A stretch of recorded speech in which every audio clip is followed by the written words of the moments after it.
This is Bob Barr bringing you another edition of Bob Barr's Laws of the Universe, Law Number 1, The World is Full of Idiots.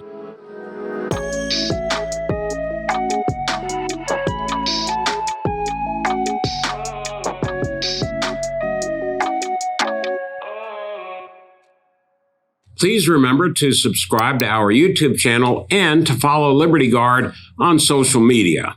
We have so many idiots out there. It is always difficult here at Bob Barr's Laws of the Universe and at Liberty Guard to pick out the idiots that are most important or perhaps most enjoyable, entertaining to listen to, because you got to approach the world with somewhat of a degree of sense of humor, certainly.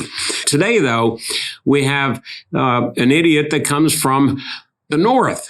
Canada, our neighbors to the north. The Canadian Public Broadcasting Company has come out with its latest list of words to avoid. Now, we've seen this in other contexts, in the context, for example, of our own Centers for Disease Control, recently came out with a list of words to avoid. We've seen it with schools, other departments of our government, companies. But I thought we'd discuss today a little bit about what's going on up in Canada. The Canadian Public Broadcasting Corporation has come out with a list of words to avoid because you don't want to offend somebody. And of course, not offending somebody, at least in Canada, is more important than free speech.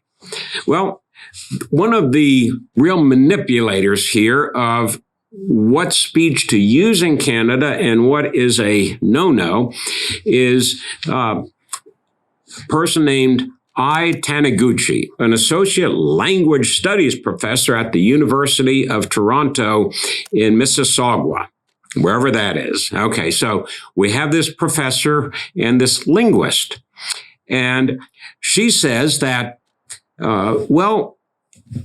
sort of the first time if you use a verboten word, that's okay. That doesn't, quote, automatically make you a bad person, close quote.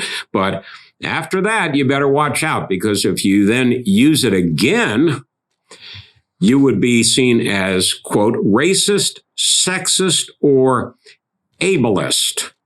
And according to this person, you have no defense. You've waived your defense if you use one of these words a second time. Let's look at some of the idiotic words and phrases that this person has come up with. One of the terms that we use in the law, for example, is grandfathered in. If you pass a law and you have a provision so that people who have engaged in the behavior in the past, for example, they're grandfathered in. They're not liable for that. It's a common term. It has nothing to do with anything bad, at least as far as I've known up to the point of reading about this person in Canada. But apparently now in Canada, the term grandfathered in is offensive.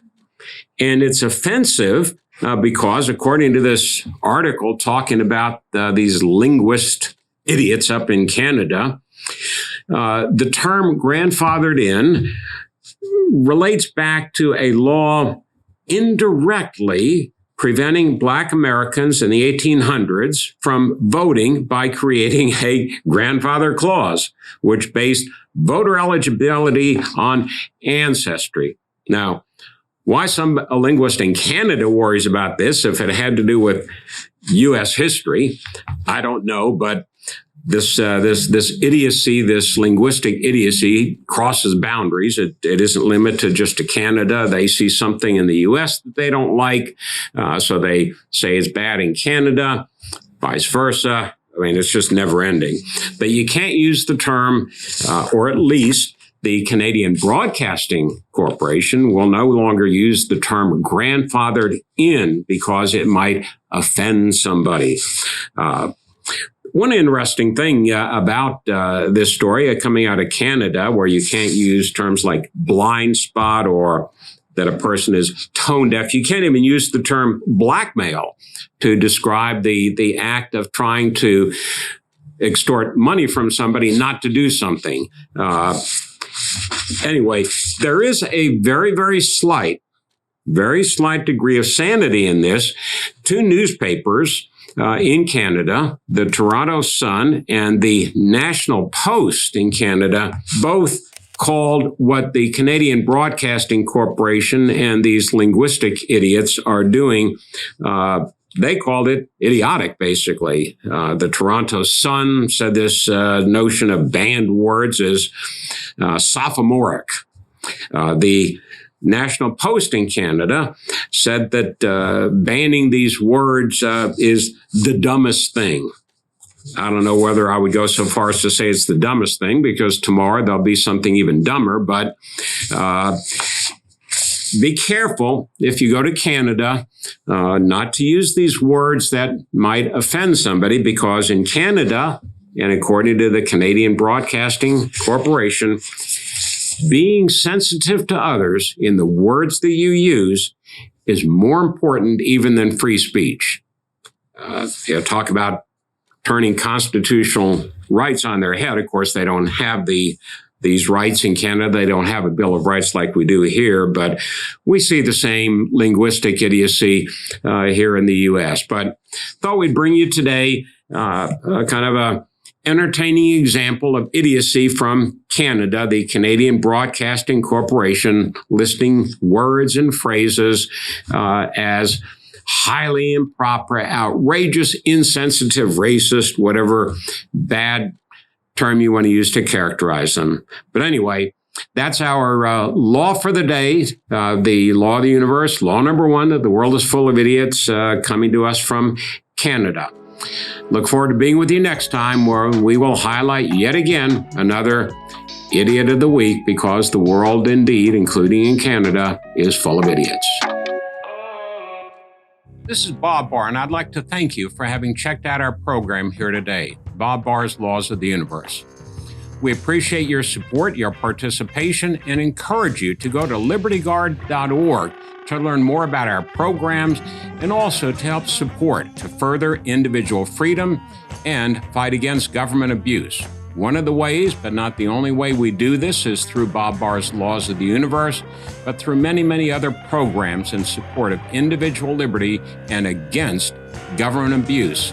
So please remember to join us. Go to libertyguard.org and join us once again for Bob Barr's Laws of the Universe. Thank you. My name is Matt Strickland. Liberty Guard saved my family business. I spent most of my adult life fighting for my country overseas. When I came home, I became a small business owner and sadly realized that nobody would fight for me. Our state and local government were trying to shut my family business down for good. And that's when I found Liberty Guard. With Liberty Guard's help, we won the battle against government overreach. And now my business is thriving and growing faster than ever. Stand with Matt and others just like you in the fight against government overreach. Join Liberty Guard today.